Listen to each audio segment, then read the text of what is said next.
We now have the New Zealand team for the Rugby World Cup final on Saturday night. We know all of the 46 men that are going to be going head-to-head in a titanic battle between the game's two biggest rivals for ultimate bragging rights and the ability to say they are part of the greatest rugby nation on earth. That's what's on the line on Saturday night.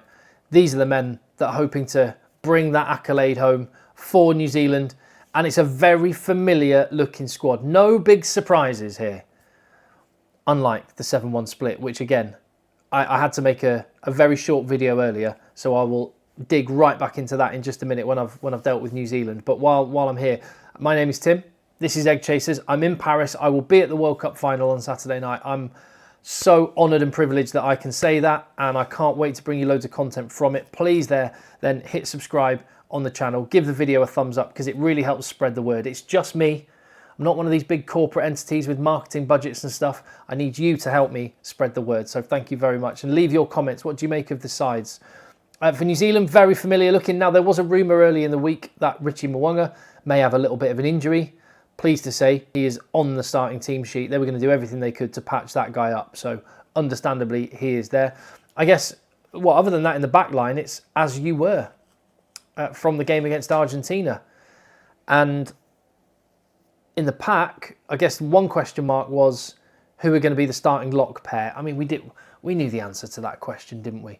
But Ian Foster did change things up between Ireland when it was Retallick and Barrett and Argentina when it was Whitelock and Barrett to start. He's gone back to Retallick and Barrett. That looks like the strongest possible selection that New Zealand could put on the field. Am I right in that? Is there anyone I'm missing when I say that?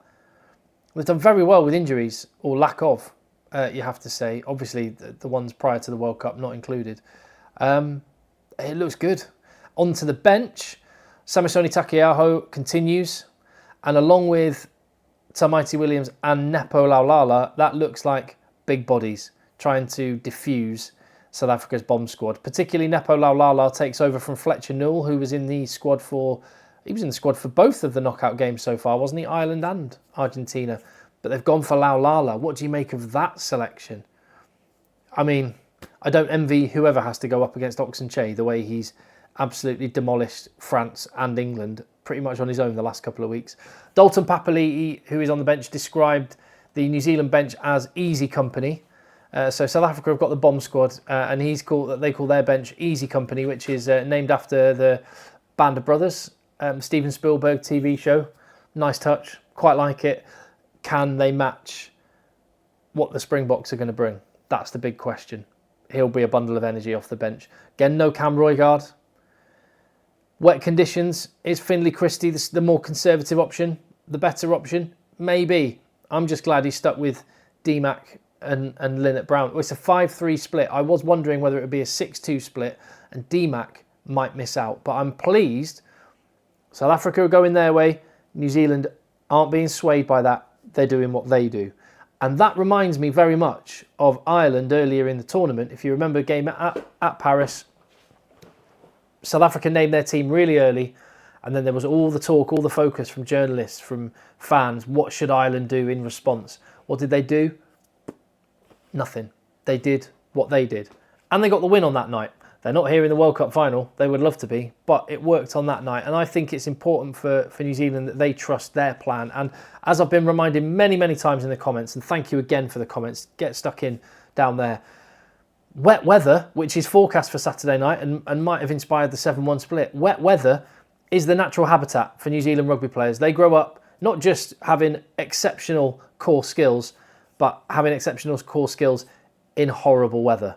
So they will understand how to manage a game. Maybe they'll have more experience of it than South African players. That we're going to wait and see. But it's absolutely fascinating matchup.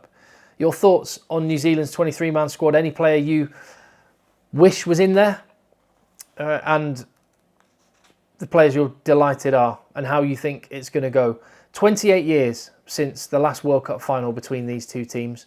One of them is going to be able to say they've won it 4 times come Saturday night. It's going to be fascinating. Let's remind ourselves of the Springbok team. Oh, spoiler alert.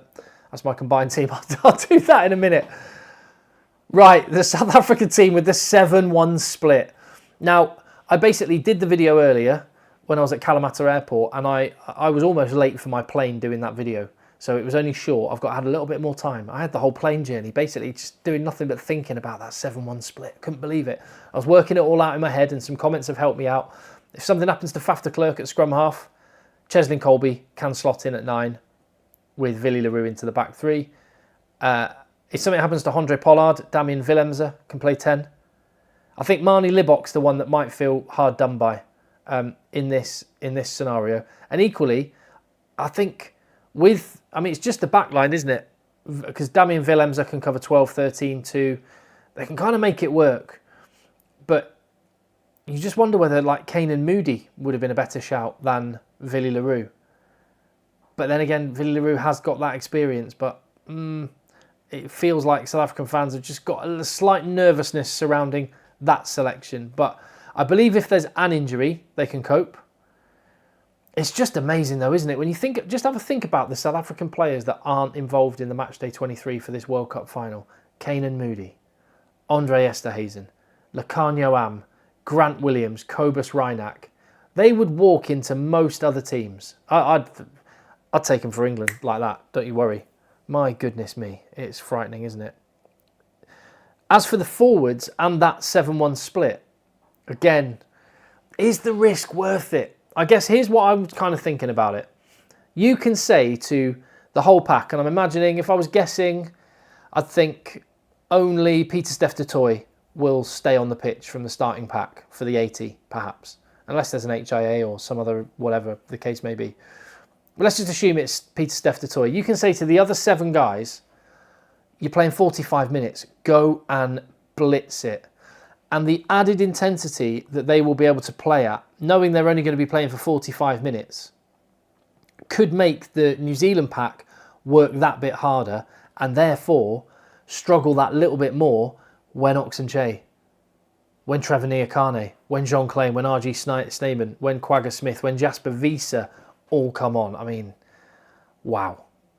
Just Trevor Nyakane, I didn't mention earlier, he's a change from Vincent Koch, isn't it? So they've been kind of keeping his powder dry. Jean Klein as well, that's a really interesting story, having played for Ireland and then been out in the international wilderness for them. He's now playing in a World Cup final for his homeland of South Africa. That's a wonderful story. Oh, I cannot wait. The forecast, I keep checking it every now and again, and it is still forecasting rain. The weather, I'm just looking outside.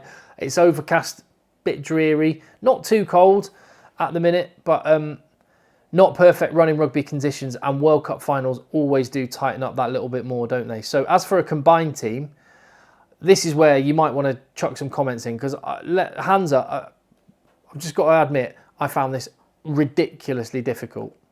So I have been I've moved players around a little bit because Geordie Barrett is playing the rugby of his life, and Damien Diolende is incredible as well. They are the 2 best centres on the field, so I've just put them together in an unnatural centre partnership. Whatever, who cares? It's a World Cup final. This is the last one of these I'm going to do, so for a little bit. So there you go. That's what I've decided to do. And same in the back row. I know that Pieter-Steph du Toit wears 7, and that he is a blindside flanker, but they are the best 3 players in the back row for my money, the most important. And if I were picking a squad out of all 46 players, I think I'd find a way to get them all in, because Ardie Savea he's just free now. He's got loads of monsters that will do tons of ball carrying and hit rucks and smash tackles all day. He can just do all the incredible stuff. But I think that tells a story, doesn't it?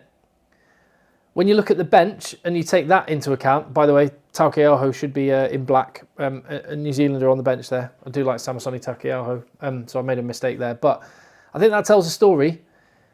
New Zealand's front 5 versus... South Africa's front 5 versus New Zealand's back 5. Can the New Zealand wide men and their halfbacks do the damage? Can they get enough of a platform to do the damage? Or can South Africa take that away from them with the pack that they have got? So it's Kitsoff, Mbanambi, Malherbe. I've got to say, and I've said it before, the group is growing with every game. Lomax, these guys are on the verge of being world class, and they could well have a breakout moment. But it's the problem for New Zealand is once you've dealt with Kitsoff and Malherbe, you've got to worry about Nche and Niakane. Just ask England. Just ask France. Etzebeth and Retallick is just the most ridiculous second row partnership. Love the back row. Smith and Mwanga. Now, Pollard is a big game player. I loved that interview he did where he just talked about, he had a big grin on his face. I want this pressure. I want this pressure before the semi-final. Love it. Or after the semi-final, sorry, when he's talking about making his kicks. I mean, he's a big game player. Richie Mwanga is just playing ridiculous rugby right now. So I just edged with him. Colby and Jordan are just ridiculous. And I just edged Bowden Barrett in the back three. Tell me what you think of that. I cannot wait. If I have to make a prediction, and it does flip around a little bit, but I think I'm edging South Africa's way. But I think it's going to be an intense match. And a real intense match. Now, some people have complained that the England-South Africa game was boring. I don't know how anyone can say that because it was that word, intense. And it was in the balance right to the end. I love the tactical battles. I love the physical battles. And we're going to get plenty of those on Saturday night. More content to come in the build-up to the Rugby World Cup. I'll be there at the final with you. Hit subscribe so you don't miss a beat on the channel. I'm Tim, this is Egg Chasers, and I will see you on the next one.